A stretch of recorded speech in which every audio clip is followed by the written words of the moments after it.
नमस्कार, एसएन सुजला में आपका स्वागत है। मैं शिव कुमार तिवारी। सुजानगढ़ में 3 दिन तक भक्ति की गंगा बही और एक बहुत बड़ा अवसर, एक दिव्य अवसर सुजानगढ़ को मिला। साक्षात राधा स्वरूपा जया किशोरी जी के पावन मुखारविंद से हम सब ने 3 दिन तक नानी बाई के मायरे का श्रवण किया। हम संस्कार आस्था से बड़े चैनल के माध्यम से आपके दर्शन करते हैं, लेकिन सबसे बड़े सौभाग्य की बात है, बहुत सारे दर्शकों को पता नहीं है कि जया किशोरी जी हमारे सुजानगढ़ की बेटी है, यहाँ की है। क्योंकि सुजानगढ़ को इस रूप में देखा जाता है कि यहाँ के साहित्यकार हुए हैं, यहाँ के संगीतकार हुए हैं, यहाँ के गीतकार हुए हैं, लेकिन धर्म के माध्यम से पूरी दुनिया में धर्म का प्रचार प्रसार करने वाली साक्षात राधा स्वरूपा देवी जी हमारे बीच में है। और आज एसएन सुजला का परम सौभाग्य है कि आपसे बातचीत करने का मौका मिल रहा है। आइए बातचीत करते हैं। सबसे पहले आपके पावन चरण बिंदों में हम नमन करते हैं। कैसा लगा आपके अपने सुजानगढ़ नगरी में आपने कथा की? क्यों आपने सैकड़ों कथाएं की हैं, लेकिन अपने नगर में अपने गांव में आप आई, कैसा लगा? बहुत अच्छा लगा। बहुत अच्छे भक्त हैं यहाँ के। और तीसरा दिन जो मायरे का दिन है, तब तो बारिश भी बहुत हुई, परंतु उसके बाद भी इतने भक्त आए। तो और बारिश में बारिश हो रही है, खड़े हैं, भीग रहे हैं, पर जा नहीं रहे। तो ऐसी भक्ति, ऐसा उत्साह सबके अंदर। और जब अपना गांव होता है, अपना देश होता है, तब उत्साह अलग ही होता है। अपनी जगह है यहाँ, मेरे दादाजी, दादी जी, मेरे माता पिता, उनका बचपन यहाँ गुजरा है, तो वो अलग ही भाव होते हैं जब अपनी जगह कथा करो। तो बिल्कुल आप कह रहे हैं कि जा नहीं रहे थे, मैं कहूँगा टीवी पर भी लोग नहीं हटते हैं, अपना सारा काम छोड़कर आपकी कथा देखते हैं, और जब साक्षात आपके दर्शन हो रहे हैं तो कैसे जा सकते हैं? पर पानी से भीग रहे हैं वो सब, उन पर पानी गिरता जा रहा है। नहीं, साथ में भक्ति रस की गंगा भी बह रही थी, उसमें भी भीग रहे थे लोग। तभी यही मैंने कहा कि ऐसी भक्ति, ऐसा उत्साह देखने को बहुत कम मिलता है, जो मुझे यहाँ देखने को मिला। और बहुत प्यार मिला सभी भक्तों द्वारा। मेरे गांव के जो जितने भी लोग हैं, सभी ने बहुत प्यार दिया, बहुत आशीर्वाद दिया। और मैं कोशिश करूंगी जल्द से जल्द वापस यहाँ पर कथा करने के लिए आऊँ। बिल्कुल, ये तो सबकी इच्छा है कि आप बार बार यहाँ पर आएँ, और अब जब आने का सिलसिला शुरू हो चुका है तो उम्मीद है कि अब गांव से प्रेम हो गया, आप जरूर आएंगी। ज़रूर ज़रूर, जितनी जल्दी हो सके उतनी जल्दी। मैं जानना चाहूँगा कि आप ये शुरुआत कब हुई, आपने कथा करनी शुरू की, शुरुआत किस तरह से हुई? भजन मैं जब 7 साल की थी तब से गाती हूँ, पर कथा 5 साल पहले ही स्वामी जी, स्वामी राम सुखदास जी महाराज, उनकी कथा मैंने सुनी थी कैसेट में। तो मेरे दादाजी, पापा सब सुनते थे, बहुत रोते थे सुन के। तो एक बार मैंने भी उनसे अचानक से कहा कि आप ये क्या सुनते हैं, मुझे भी सुनाइए। फिर जब मैंने कथा सुनी, मुझे बहुत अच्छी लगी, तब मैंने कहा कि मुझे भी एक कथा करनी है। फिर धीरे धीरे उसकी तैयारी की गई, उसे मारवाड़ी में लाया गया, क्योंकि अपनी भाषा है, आज मारवाड़ी भाषा लुप्त होती जा रही है। बहुत कम घर है जिसमें मारवाड़ी बोली जाती है, इसलिए हमने ये कथा मारवाड़ी में करी, जिससे अपनी भाषा का प्रचार प्रसार हो, जो छोटे बच्चे हैं वो सीखे इस भाषा को। तो 5 साल पहले मैंने फिर कथा करनी शुरू की, और अब मैं नानी बाई का मायरा और श्रीमद् भागवत कथा करती हूँ। बिल्कुल सही कहते हैं कि आप राधा स्वरूप है, क्योंकि जो सवाल मैं बाद में करने वाला था उसका जवाब आपने पहले ही दे दिया। क्योंकि राजस्थानी भाषा को बढ़ाने में आप बहुत बड़ा योगदान अदा कर रही है, और मारवाड़ी के एक एक शब्द को आप अलग अलग व्याख्या के रूप में, एक एक पर्यायवाची के रूप में बताती हैं। इसीलिए क्योंकि आज के बच्चे समझते नहीं, आज के माता पिता ही जब घर में मारवाड़ी में बात नहीं करते तो बच्चे कहाँ से सीखेंगे। पर जो अपनी चीज़ होती है वो अपनी ही होती है, दूसरों की चीज़ों को हम कितनी देर तक इस्तेमाल कर सकते हैं। बिल्कुल तो सही है। और अपनी भाषा है, हमें इसे बचा के रखना है, क्योंकि अगर जिस तरीके से अब चल रहा है तो अगली पीढ़ी तो यही कहेगी कि मारवाड़ी मतलब ही क्या होता है। तो वो दिन नहीं आए, मैं ऐसा नहीं चाहती हूँ। इसीलिए मैं कथा को मारवाड़ी में करती हूँ। लोगों से प्रार्थना करती हूँ कि वो घर में कम से कम मारवाड़ी में बात करें, बाहर नहीं कर सकते तो, पर अपने घर में बच्चों को मारवाड़ी सिखाए, उसका मतलब समझाए, जिससे वो कथा में कहीं पर भी जाए तो वो अपनी भाषा को प्रस्तुत कर सके। लेकिन ये तो सही है कि आजकल माँ बाप बच्चों को अंग्रेजी बुलवाना ज़्यादा पसंद करते हैं। आप तो बड़े बड़े लोगों से मिलती है, आपको पता है। ज़रूर बुलवाइए, मैंने इसीलिए मैं कहती हूँ घर में मारवाड़ी में ज़रूर बात करें। मैं ये नहीं कहूँगी आप हर जगह मारवाड़ी में बात करें या इंग्लिश या हिंदी का प्रयोग ना करें, ज़रूर करें, सब भाषाएं सीखनी चाहिए। पर अपनी भाषा को भूल कर दूसरी भाषा सीखना ये कहीं से भी सही नहीं है।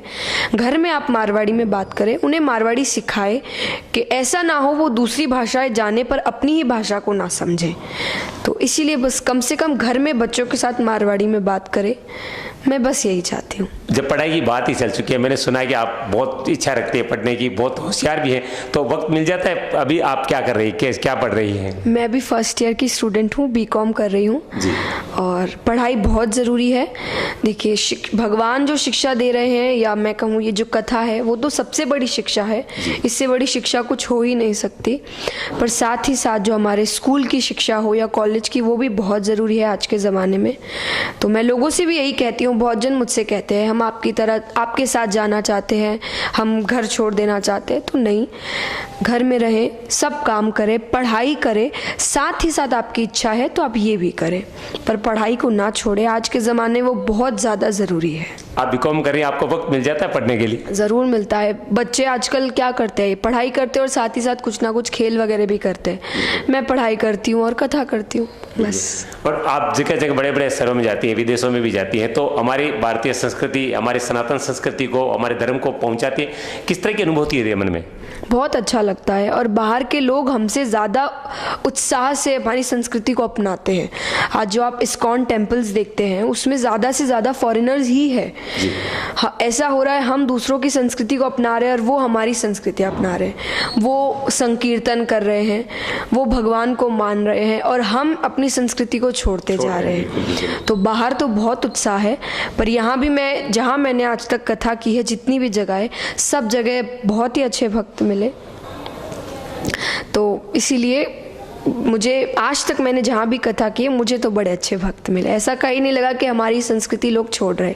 पर ऐसा है, आजकल के जो छोटे बच्चे हैं या जो युवा पीढ़ी है, वो इस क्षेत्र में कम ध्यान दे रही है। उन्हें ये क्षेत्र इतना रुचि का नहीं लगता। तो मैं चाहती हूँ कि मैं कथा के द्वारा उन्हें भी भगवान के बारे में बता सकूं, उनके मन में भी भक्ति पैदा कर सकूं। बिल्कुल बिल्कुल, बहुत अच्छे विचार। मैं एक चीज़ जानना चाहूँगा, जिस संस्था से आप जुड़ी हुई हैं, नारायण सेवा संस्थान, जो बहुत अच्छा कार्य कर रहा है, हमें तो लगता है कि आपसे जुड़ने के बाद नारायण सेवा संस्थान रोज अच्छा कार्य कर रहा है, तो बताएंगे कि ये जिस तरह से कार्य कर रहे हैं, विकलांगों को पैर प्रदान करना, जिस तरह की सेवा का कार्य कर रहा है, तो उसके लिए भी आप लोगों से क्या निवेदन करेंगे? जी हाँ, ये बहुत अच्छी सेवा करते हैं। आज हम अधिकतर जगह देखते हैं कि जो हॉस्पिटल्स है वो कम रुपयों में ऑपरेशंस कर देते हैं, पर कम रुपयों में भी करो तो जो एक मरीज, उनके साथ जो लोग आते हैं, उनके रहने खाने के चक्कर में उनका आधा से ज़्यादा धन चला जाता है। पर नारायण सेवा संस्थान जितने भी ऑपरेशंस करती है वो फ्री में, निःशुल्क करती है। साथ ही साथ मरीज के साथ जो और उनके घर के कोई भी एक सदस्य आते हैं, उनका भी रहना खाना सब कुछ निःशुल्क रहता है। साथ ही साथ वो उस मरीज को जब तक उनका इलाज चल रहा है, कुछ शिक्षा भी प्रदान करते हैं। मशीन का कार्य हो या कुछ भी छोटा मोटा कार्य हो, जो वो जब अपने पैर पर खड़े हो तो अपना जीवन चला सके, तो वो इतनी सारी चीज़ें सब निःशुल्क प्रदान करते हैं। तो जो गरीब है, जो समर्थ नहीं है, उनके लिए ये बहुत अच्छा है। आज जो अमीर है वो तो अपना ऑपरेशन कहीं भी आराम से करवा सकते हैं, पर जो गरीब है वो नहीं करा सकते।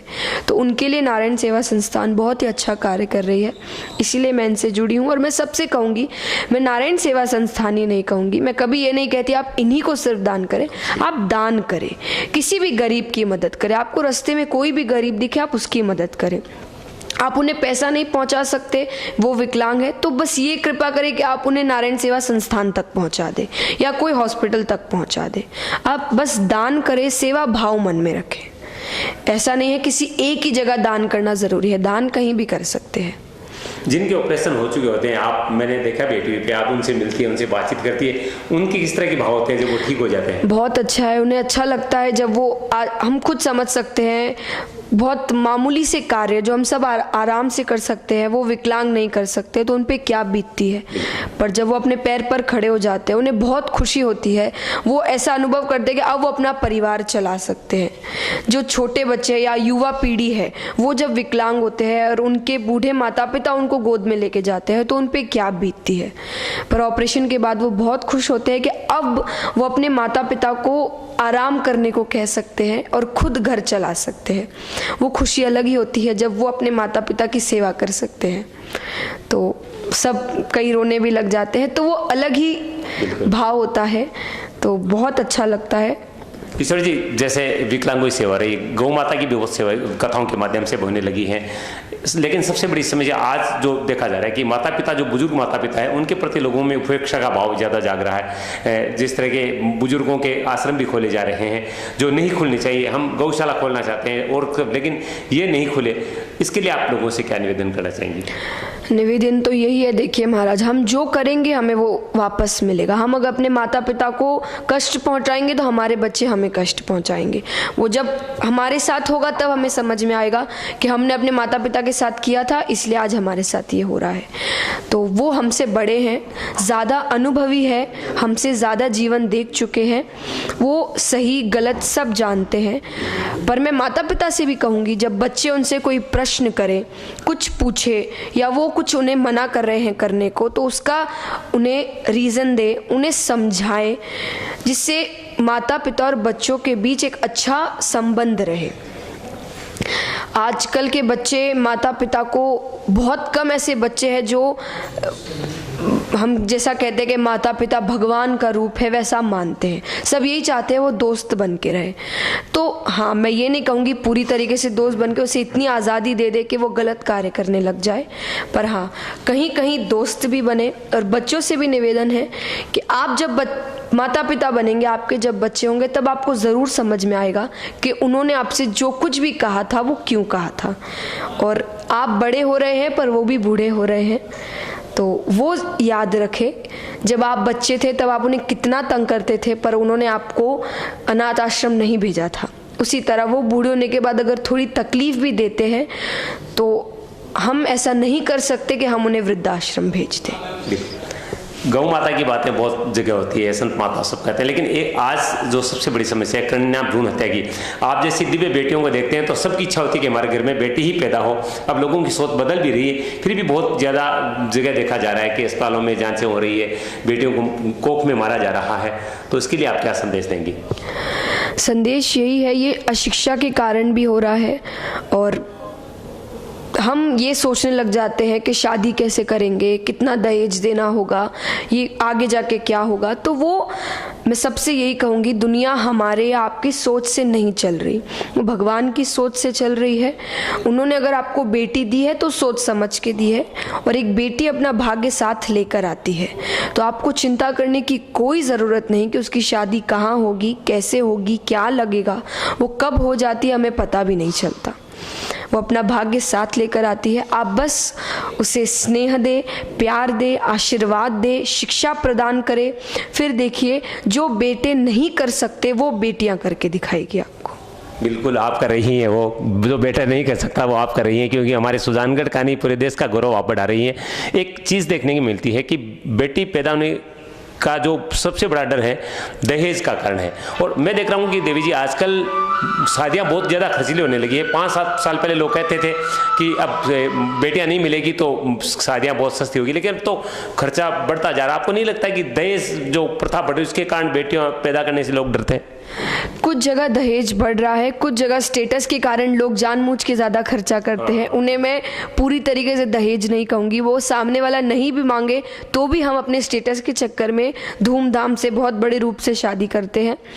वो अपनी बात है, लेकिन हाँ, जब दहेज बढ़ रहा है तो अपनी बेटी को मैं पहले कहूँगी ऐसे घर में भेजे ही ना जहाँ दहेज हो, क्योंकि अगर दहेज उस तरीके से मांग रहे हैं तो मतलब वो आपकी बेटी को नहीं मांग रहे, वो अंत में जाके उसे दुख ही मिलेगा। तो अच्छे घर में दे, लड़के वगैरह सबको ध्यान से देख के दे। वो आपकी घर की बेटी है, घर की लक्ष्मी है, घर का फूल है, उसे ऐसी जगह ना भेजे कि वो वहाँ जाके मुरझा जाए। देव जी, आखिरी सवाल करना चाहूँगा कि सब कुछ ठीक है, लेकिन अब वर्तमान में जिस तरह से नारियों के साथ, छोटे छोटे बच्चों के साथ अत्याचार की घटनाएं हो रही है, इसके लिए आप किसको जिम्मेदार मानते हैं? तो ये भी कहा जा रहा है कि जो पहनावा है आजकल का वो भी अच्छा नहीं है, तो आपको क्या लगता है ये सब होता कितना दुख होते हैं, इसका कारण क्या मानती है? अशिक्षा को ही मैं सबसे बड़ा कारण मानती हूँ, क्योंकि आपने जो कहा जो अत्याचार हो रहे हैं वो अत्याचार वही करते हैं जो शिक्षित नहीं है, जो शिक्षित नहीं है, जिन्हें किसी जिस तरीके का ज्ञान नहीं है, सही गलत का ज्ञान नहीं है। उन्हें सही गलत का ज्ञान नहीं तो वो नारियों की इज्जत नहीं करते, उनके साथ गलत कार्य करते हैं। और उन्हें शिक्षा नहीं होने के कारण उन्हें ये भी नहीं पता कि वो जो गलत कार्य कर रहे हैं उनकी उन्हें सज़ा कैसी मिल सकती है। तो मैं अशिक्षा को ही सबसे बड़ा कारण कहूँगी इसका। और पहनावे के लिए कहूँ तो कुछ हद तक अच्छा लगता है, पर ज़्यादा गलत तरीके का पहनावा भी अच्छी बात नहीं है। हम कहीं से भी अपने अंगों का प्रदर्शन कर कर अच्छे नहीं बन सकते। हम ये सोचते हैं कि लड़कों के बराबर हों, उनमें और हम में कोई फ़र्क नहीं है, तो अच्छी चीज़ों में ये चीज़ करें, पढ़ाई में करें, काबिलियत में करें, कपड़ों में या गलत कार्यों को कर कर ये ना बताए कि हम लड़कों के बराबर हैं। वो गलत कार्य वो कर रहे हैं तो हम उनके साथ ना बने। आज लड़कियां यही कर रही है कि वो कर सकते हैं तो हम क्यों नहीं कर सकते, गलत है। आप शिक्षा में, अच्छे कार्यों में लड़कों की बराबरी करें। और अब माता पिता को भी कहूँगी मैं कि घर में जैसे संस्कार हो, जैसा वातावरण हो, जैसे मैंने आज कहा था, बचपन में ही संस्कार डालें। जब बचपन में हम बच्चों को संस्कार देते हैं तो बाद में हमें परेशानी नहीं होती। और आजकल बड़े होने के बाद बच्चे मानते नहीं, तर्क करते हैं, उस चक्कर में माता पिता बोलना छोड़ देते हैं। तो आपकी जिम्मेदारी है, आप बचपन से ही घर में ऐसा वातावरण रखें, ऐसे संस्कार उसे प्रदान करें कि वो बड़े होने के बाद खुद ही कोई गलत कार्य ना करे। बिल्कुल, बहुत अच्छा संदेश है। आखिर में हमारे ऐसे सुधा के दर्शकों को आशीर्वाद के रूप में क्या कहेंगे? आशीर्वाद तो मैं खुद आप सबसे बहुत छोटी हूँ, आप मुझे आशीर्वाद दीजिए। पर हाँ, भगवान में विश्वास रखें, भ्रूण हत्या ना करें, माता पिता की इज्जत करें। यही कुछ ऐसी चीज़ें हैं जो मैं कथा के माध्यम से आप सब तक पहुँचाना चाहती हूँ। और मेरा बस यही कार्य है कि मैं भगवान का प्रचार प्रसार कर सकूँ। ना मैं अपने आप को कोई संत कहूँगी या गुरु कहूँगी या आपसे बड़ा कहूँगी, मैं कुछ भी नहीं हूँ, आप सबकी बेटी हूँ। बस भगवान का प्रचार प्रसार कर रही हूँ, जिसमें आप सब मेरा साथ दें। सत नमन आपकी पावन भावनाओं को। ये थी देवी जी जयकिशोरी जी से हमारी विशेष वार्ता, जिन्होंने प्रत्येक विषय पर बहुत ही अच्छे विचार प्रकट किए। और साहब ने कहा कि मैं भगवान नहीं हूँ, लेकिन जो भी दर्शन करते हैं साक्षात देवी स्वरूपा, राधा स्वरूपा में नजर आती है। और उनके पावन चरणों के दर्शन करके हम आपको अपने आप को गौरवान्वित महसूस करते हैं, अपने आप को धन्य महसूस करते हैं। सुजानगढ़ वासियों का बहुत बड़ा सौभाग्य रहा कि देवी जी की कथा हमें सुनने का सुअवसर प्राप्त हुआ। और उम्मीद करते हैं कि बार बार आप सुजानगढ़ में आएंगी और हमें दर्शन देते रहेंगी। ऐसे सुधा के लिए मैं शिव कुमार तिवारी अपने सहयोगी रमावतार मंत्री के साथ आप सबका धन्यवाद। नमस्कार।